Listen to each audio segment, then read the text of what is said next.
go ahead. Sometimes, you smoke cannabis and it's really, really harsh. I've heard that some people will use fertilizers or agents and they won't flush the plant. Can you talk about that a little bit? So when you grow synthetically, or even when you grow with any sort of chemical nutrient line, it doesn't really matter if it's necessarily synthetic or organic.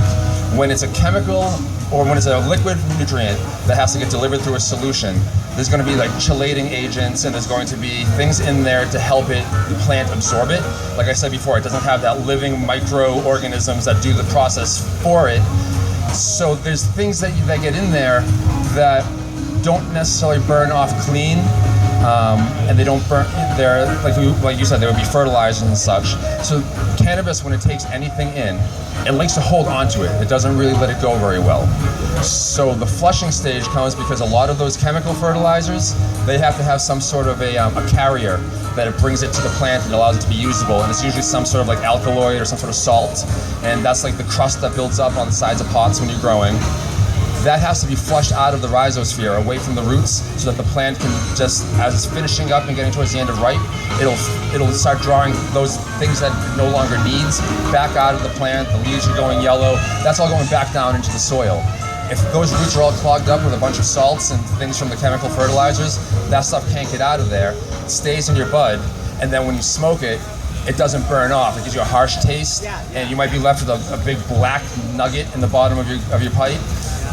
Pure clean cannabis, when you're done smoking it, it should just be white, light gray ash that just right out of the pipe if there's any left. Is there any way to tell? I'm not a grower, I'm a consumer. Is there any way to tell from looking at a bud if it's been cleaned or if it's got crap in it? No, just by buying a bag off the street and just looking at it.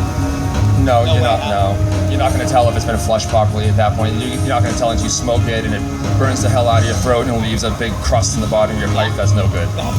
But when you do things, so one of the things I advocate with the super soil, you don't have to worry about that at all, because once you mix that soil and you let it bake for 2 months, it becomes what they call hot. It's biologically active. It's teeming with micro BCs. It's ready to. It's as rich and dense with nutrients as possible. There's nothing added after the fact. You're not adding chemical or liquid nutrients that have those agents in them, so you're not getting that buildup. You don't even have to flush. With a super soil done right, by the end of week 7, all of your big fan leaves are just turning yellow. Your buds are getting reds and purples that aren't because you've made them flash cold, because it's drawing colors out of them that only seems to really happen when things are done truly organically, done the slow way through the soil. The hydro might be the same strain growing next to each other, and that hydro is going to be lime green. And because it doesn't necessarily have the same production of flavonoids and chlorophylls and all that it's doing more slowly when it grows through a natural soil method. Thank you. Yeah, no problem. Any other? Yes, Kyle. Yeah, I got a question. What's the best thing to aid in flushing? To get rid of those salts before you start flushing all the garbage out. What's the best thing to do? What? What's the best additive to use before to help flush all that stuff up?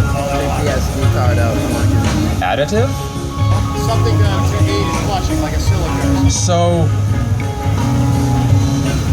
when you do it my way, or not my way, but the super soil way, which actually isn't my way. When we're done, I'll give you the information on the pros who developed this. There's this guy out there called Subcool, another guy called The Rev. They wrote the books on this. They've been the guys that are doing this for a long time. I'm only standing on the shoulders of giants, as they say. I take their methods and learn. So, when it comes to flushing, when you do this method, I don't really have an answer for what additive, because it's just straight water all the way through from start to finish anyway. There isn't anything to add in because you're not flushing anything out. And so the only thing maybe would be a pH adjuster. So in addition to that, what you're doing is creating a living soil that you just have to feed the bugs that are just water, and they are to take everything else out of the soil that they possibly need. And that's why that soil is called hot. You actually can't take a clone, a freshly rooted clone, or a seedling, and plant it directly into this soil. It'll actually burn the roots off and kill the plant. You have to make a buffer soil at the top, like 1/3 layer of your pot. That's usually, I just use worm castings, cocoa, and perlite. just enough to give them some nitrogen to get them just growing, makes the roots a little bigger before they're little, instead of just the little fuzzy white hairs. And then once they tap into that bottom layer of super soil, like it's literally, you see it happen. You're in your garden one day and your plants are, dude, they're growing. And then after a week, you come in the next day and it's like, bam, like, whoa, they broke through into the super soil because they doubled in size like overnight. But that soil would have killed them if you put them in there directly. So when you do that, along the way, it's supposed to be water only, but cannabis is cannabis and it grows really, really fast. And it grows really big, really fast if it has everything it needs. So you can supplement a little bit to give it this, like, some steroids. And that's simply just a guano tea, which is you would brew it at home. You get a bucket, a water bubbler, one of those bags, like almost like a hash bag, and you put in worm castings, back guano, some compost. You bubble it in there for a couple days. It turns into this stinky, nasty, frothy, gross tea, but your plants love it. And it's just enough to give them that extra boost. And what that actually also does is that actually feeds the microbeasties that are living in your soil as well. That gives them a little bit of extra food. So now they're colonizing faster, they're using nutrients faster, making it easier for the plants to use them. And that you'll see the boost in the plants that way. But that specific tea additive, that's not a chelated, fertilizer. Whether or not you use like something like earth juice or something, which is a good organic fertilizer line, but you still have to flush something like that because that has things in it that make that nitrogen, phosphorus, and potassium bioavailable. That has to do the job of what the bacteria would have done. Like most people don't know, like most plants, they can't just take the nutrients out of the soil. And use them directly. The same thing happens inside of us. We can't just eat food and we don't digest the food directly. There's bacteria that live inside of our gut that digest it for us and make it so the chemicals, the vitamins, the everything can be absorbed into our body. Same exact thing happens in the rhizosphere of plants. So it has to break everything down for it. That's why you have to let that soil cook, bake for 2 months. If you mix that whole big batch up and you try to use it right then and there, it's going to have results. It has fertilizer in it, but that mycorrhizae and that beneficial bacteria hasn't colonized and really taken root in there, and it isn't really doing its job. So after you let it cook for 2 months, that's when it's really, it's, like I said, it's warm.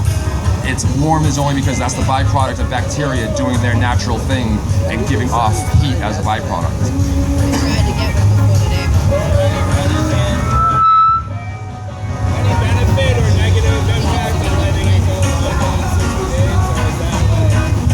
There is kind of a threshold. So what he asked was, if there's a negative impact for letting it go longer or if it'll just get better. So one thing is you don't want to let it dry out. You need to keep it moist because all those little critters that are living in there, and they need to stay hydrated. And you have to make sure that those things that are in there, they only have a finite amount of food that they consume in there. Part of the recipe, which actually any of you guys can find if you come find me down there later, I actually incorporate organic brown rice into my soil because the microorganisms and the little nematodes and everything, they actually live off of that rice as it's decomposing. So that's just one extra little benefit to help with everything. So to answer your question, if you do let it go too long, they will start to have exhausted their food supply and now their colonies are dying off. And at that point, all you have to do is go get your little bottle of like great white or any other sort of mycorrhizae and beneficial bacteria, re-water it in, keep it moist, and give it a couple more, like 2 weeks, bam, right back to what it needs to be again. Sometimes, so when I make the big batch, you have to buy all those dry nutrients in like a big either bag or box. And you have to buy these big giant bags of soil. So I mix it in a big 75-gallon tub. But for my own medical grow, I'm only growing my 6 plants in 3-gallon pots. So I end up with quite a bit of leftover soil.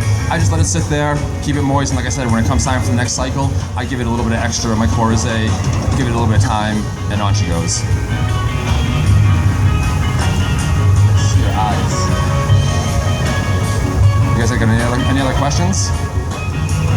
All right, so if you guys do find any other questions or you guys are interested in learning more on how to grow in general, grow organically, or do this whole super soil method, come find me. I'll be down bouncing around between the grassroots booth and working the crowd. Come find my Super Kush Bud, and I'll see you guys out there. Stay high.